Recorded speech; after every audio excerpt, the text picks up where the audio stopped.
Halo semua, karena masih banyak teman-teman Kristen yang memberikan komentar bahwa tidak pantas menggunakan kata dewa untuk menggantikan kata Allah dan memberikan saya referensi penjelasan dari Pak Bambang Nursena, jadi saya buatkan video ini. Intinya, saya mengerti keberatan teman-teman tentang penggunaan kata dewa. Yang pertama adalah konotasi, dewa adalah berhala. Yang kedua adalah sejarah yang dijelaskan oleh Pak Bambang Nursena. Jadi pada video ini, saya akan menjelaskan dua hal. Yang pertama, saya akan menjelaskan apa perbedaan pemikiran saya dengan pemikiran Pak Bambang Nursena. Yang kedua, saya akan membuktikan kepantasan penggunaan kata dewa dengan menggunakan Alkitab terjemahan Lai. Oke, kita langsung mulai aja ya.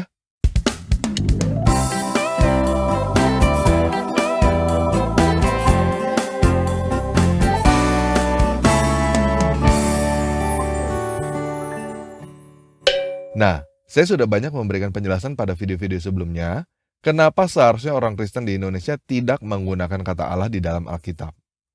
Jadi pada video ini, saya tidak akan menjelaskan ulang apa yang sudah saya jelaskan pada video-video sebelumnya.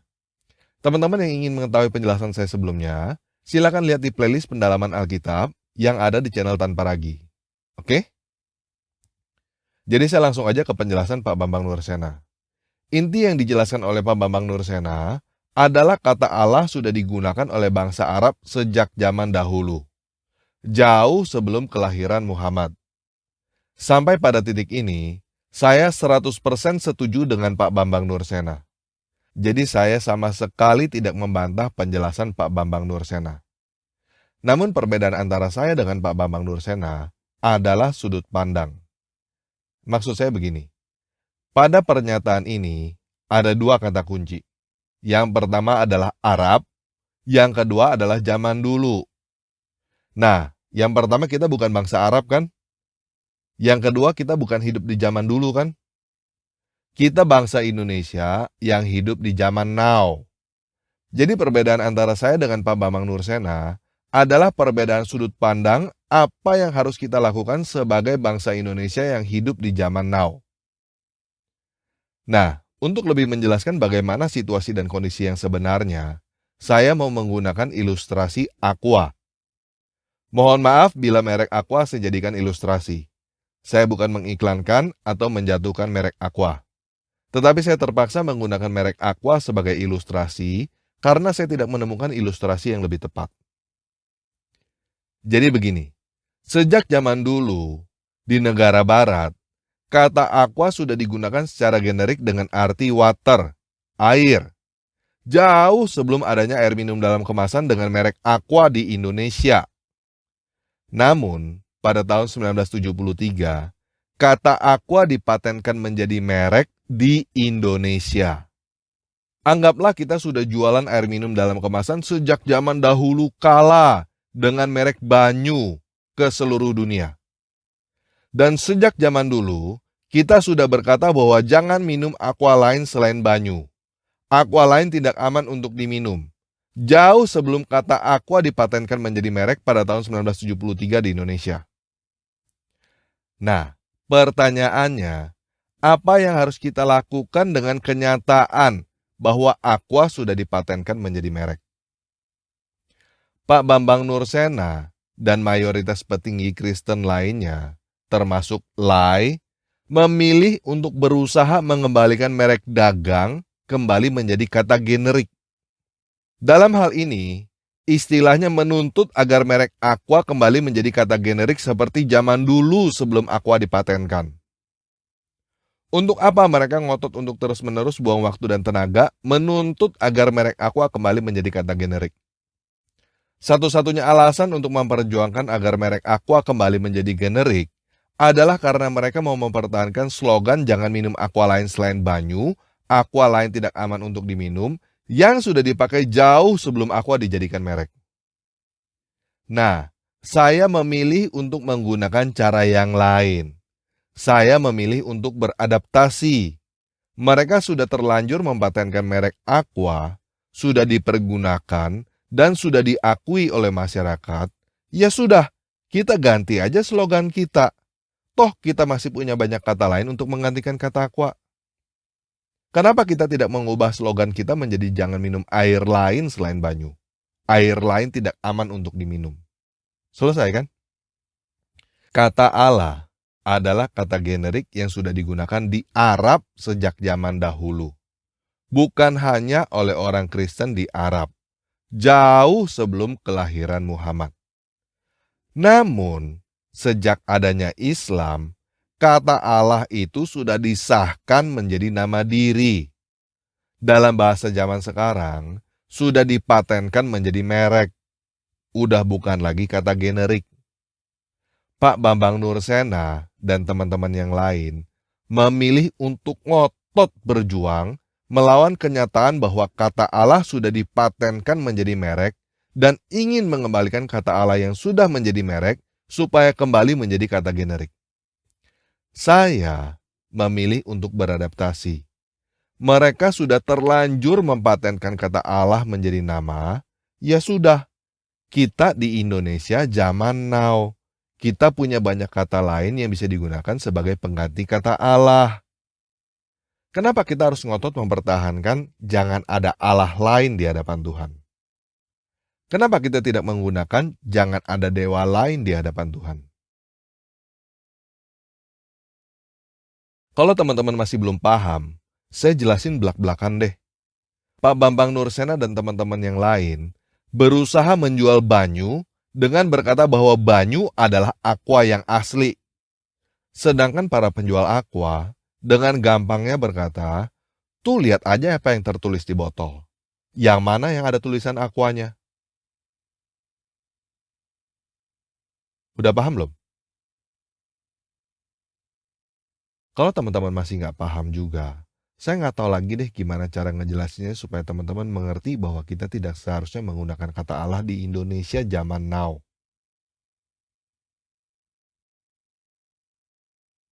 Nah, pada video-video sebelumnya, saya sudah menjelaskan kenapa menggunakan kata dewa atau dewata berdasarkan arti dari Kamus Besar Bahasa Indonesia. Jadi, sekarang saya menggunakan cara pembuktian yang lain. Menggunakan Alkitab Lai yang teman-teman pegang. Coba buka aplikasi Alkitab yang ada di handphone teman-teman. Cari dengan kata kunci dewa. Coba lihat di situ, ada berapa banyak ayat yang tercantum kata dewa? Banyak kan? Coba kita ambil satu di Perjanjian Lama dan satu di Perjanjian Baru ya. Dari Perjanjian Baru, kita ambil Kisah Para Rasul 7 ayat 43. Di situ ada tertulis Dewa Revan. Betul ya? Kata dewa di situ, bahasa Inggrisnya apa? Silakan teman-teman lihat di King James Version atau di Alkitab bahasa Inggris lainnya. Di situ yang tertulis adalah kata God. Bahasa Yunaninya apa? Silakan teman-teman cek sendiri di openbiblica.com atau di biblehub.com. Bahasa Yunaninya adalah Theos. Yuk sekarang kita lihat di Perjanjian Lama, Kejadian 31 ayat 30. Di situ ada kata dewa-dewaku. Betul ya? Kata apa yang digunakan di dalam bahasa Inggris? Kata gods. Kata apa yang digunakan di dalam bahasa Ibrani?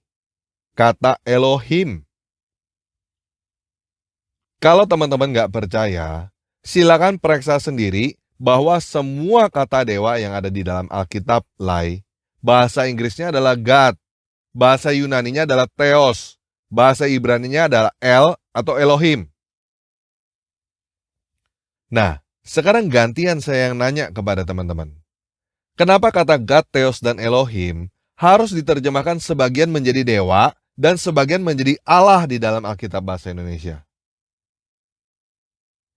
Kenapa kata Elohim di dalam Kejadian 1 ayat 1 diterjemahkan menjadi pada mulanya Allah menciptakan langit dan bumi? Sedangkan kata yang sama yang digunakan di dalam Kejadian 31 ayat 30 diterjemahkan menjadi dewa-dewa. Bahasa Inggris menggunakan satu kata, yaitu kata God. Kenapa Indonesia harus membedakan di sini pakai Allah, di situ pakai dewa? Konotasi? Doktrin? Atau ada musuh yang menaruh ilalang di tengah-tengah gandum? Emang kenapa kalau disamaratakan semua? Kalau mau pakai kata Allah, ya sudah pakai kata Allah semua dong, termasuk di Kejadian 31 ayat 30 dan Kisah Para Rasul 7 ayat 43. Kalau pakai kata Allah semua jadi jelas kan? Ada Allah yang bernama Revan. Kalau mau pakai kata dewa, ya pakai kata dewa semua dong, termasuk di Kejadian 1 ayat 1. Emang kenapa kalau Kejadian 1 ayat 1 diterjemahkan, pada mulanya dewata menciptakan langit dan bumi? Nggak sesuai dengan doktrin. Doktrin yang mana? Doktrin tetangga yang menyatakan bahwa pencipta langit dan bumi adalah Allah. Kenapa harus menerjemahkan Alkitab sesuai dengan doktrin tetangga? Mau alasan apa lagi? Konotasi. Konotasi yang mana? Konotasi bahwa yang menciptakan langit dan bumi adalah Allah. Faktanya, kata yang dipergunakan di dalam bahasa Ibrani Elohim dan Yunani Theos diterjemahkan ke dalam bahasa Inggris dengan satu kata, yaitu God. Diterjemahkan ke dalam bahasa Indonesia menjadi dua kata, yaitu Allah dan Dewa. Kalau yang bagus-bagus, diterjemahkan menjadi Allah. Kalau yang jelek-jelek, diterjemahkan menjadi Dewa. Dan hal ini sudah terjadi beratus-ratus tahun di Indonesia. Sehingga konotasinya, Dewa itu berhala, sedangkan Allah bukan berhala. Kenyataannya, Allah juga berhala, guys. Yuk kita baca 1 Tawarik 16 ayat 26. Sebab segala Allah bangsa-bangsa adalah berhala. Jelas ya? Konotasi adalah konotasi. Konotasi itu bukan kebenaran, guys. Teman-teman mau percaya pada konotasi atau mau percaya pada kebenaran? Kalau saya sih mau percaya pada kebenaran, bukan mau percaya pada konotasi. Nah, jadi kenapa Alkitab Lai menerjemahkan sebagian menjadi Allah, sebagian menjadi dewa? Silakan tanyakan kepada Lai. Mereka yang menerjemahkan, seharusnya mereka punya jawaban kenapa mereka melakukan itu. Saya tidak pantas untuk menjelaskan, karena saya bukan yang menerjemahkan. Saya bukan Lai. Dan buat teman-teman yang masih mau berkata kepada saya bahwa kata dewa tidak pantas untuk dipergunakan di dalam Alkitab, silakan teman-teman jawab pertanyaan saya. Kenapa Alkitab Bahasa Indonesia harus menerjemahkan sebagian menjadi Allah, sebagian menjadi dewa? Oke? Nah, kalau teman-teman mau bertanya tentang alternatif terjemahan di luar Lai yang sudah tidak menggunakan kata Allah, setahu saya ada terjemahan IMB dan ILT. Teman-teman bisa download secara gratis Alkitab terjemahan ILT di dalam aplikasi handphone, atau teman-teman bisa beli versi cetaknya di link yang ada di bawah video ini. Nah, kenapa saya tidak menyarankan Alkitab terjemahan tanpa ragi yang saya terjemahkan sendiri? Yang pertama, Alkitab tanpa ragi belum selesai, baru Matius. Untuk menerjemahkan keseluruhan isi Alkitab, kalau saya kerjakan semuanya sendiri, saya perkirakan saya butuh waktu 5 tahun, tidak mengerjakan apapun yang lain selain menerjemahkan Alkitab, termasuk tidak membuat video di channel tanpa ragi ini. Jadi, saya harus hire penerjemah Alkitab. Dan pada saat ini, untuk hire penerjemah Alkitab, saya belum mampu. Paham ya? Yang kedua, Alkitab tanpa ragi bukan Alkitab untuk orang awam. Orang awam akan susah untuk membacanya. Karena Alkitab tanpa ragi sangat literal. Alkitab tanpa ragi adalah untuk orang-orang yang mau meneliti Alkitab hingga bahasa aslinya kata per kata.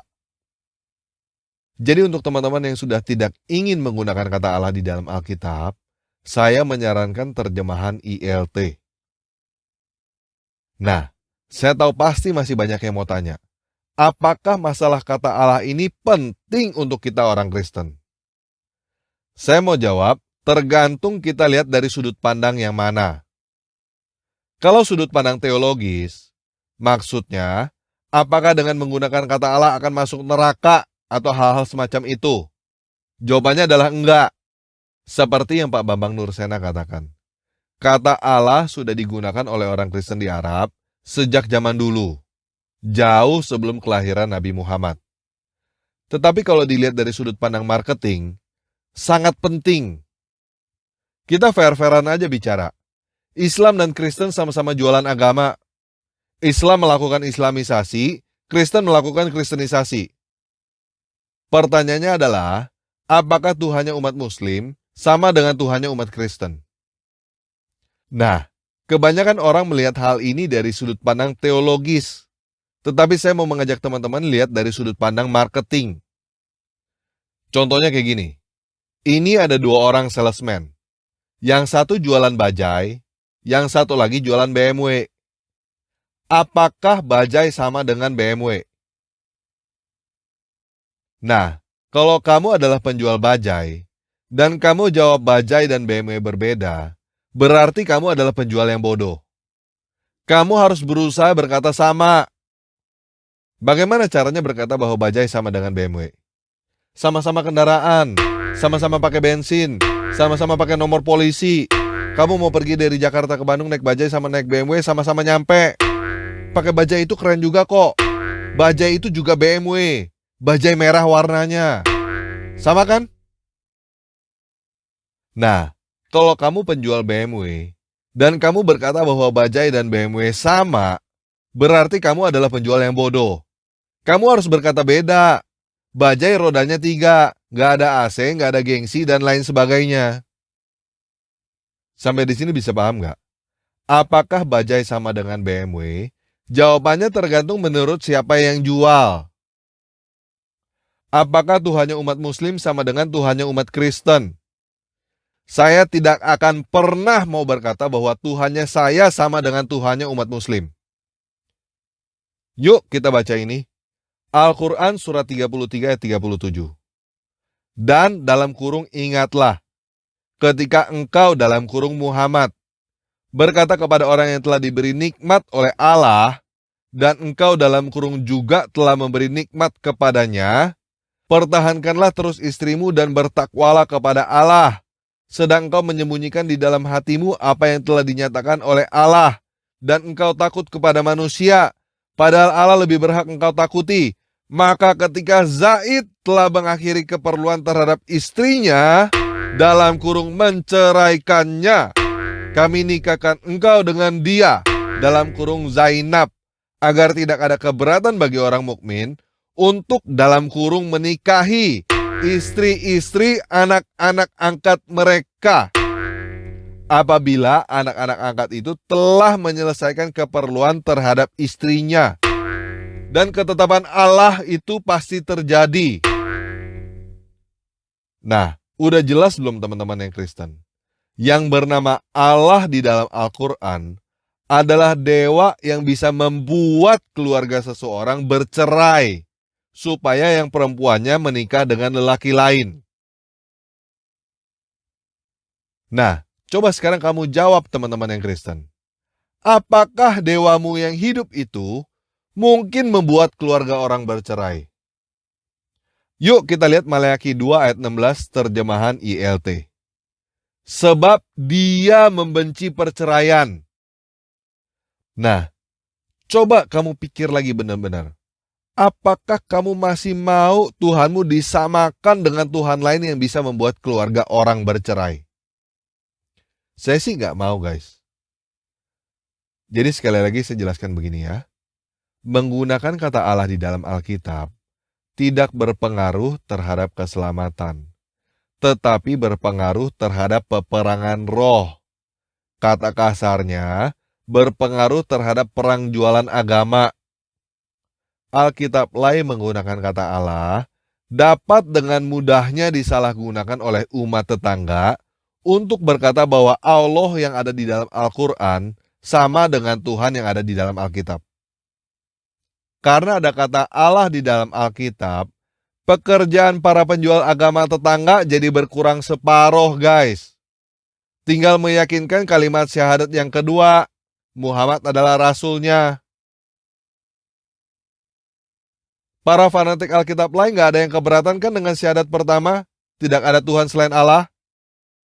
Gak ada pertanyaan kan Allah itu dewa macam apa? Allah adalah dewa yang bisa membuat keluarga orang bercerai, guys. Allah adalah dewa yang bisa menyuruh orang untuk memancung batang lehermu yang Kristen dalam kurung di medan perang. Dan kamu masih mau meninggikan nama Allah? Masih mau tiap minggu nyanyi-nyanyi Allah Maha Besar di gereja?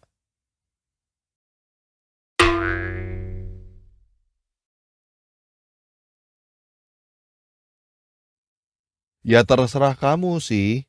Tapi ingat aja ya, Allah itu adalah nama yang sudah dipatenkan oleh tetangga menjadi nama dewa yang menyuruh orang untuk memancung batang lehermu dalam kurung di medan perang. Teman-teman mau terima bagus, nggak mau terima ya sudah. Perang agama Kristen dan Islam sudah dimulai sejak abad ke-7, guys. Dan masih akan berlanjut sampai akhir zaman. Walaupun sekarang ini di Indonesia kita perangnya nggak pakai golok. Alkitab adalah titik yang sangat strategis, sangat krusial dalam perang agama Kristen dan Islam. Menurut saya, kata Allah yang ada di dalam Alkitab adalah jerat yang ditaruh oleh musuh dan harus segera dibuang. Silakan teman-teman baca statistik negara-negara di dunia. Negara mana yang Alkitabnya menggunakan kata Allah tidak menjadi negara dengan mayoritas Muslim. Setahu saya nggak ada, guys. Kata Allah yang ada di dalam Alkitab bahasa Indonesia adalah jerat yang ditaruh oleh musuh selama berabad-abad dan harus segera dibuang. Oke, sekian video kali ini. Yesus Kristus penguasa kita memberkati.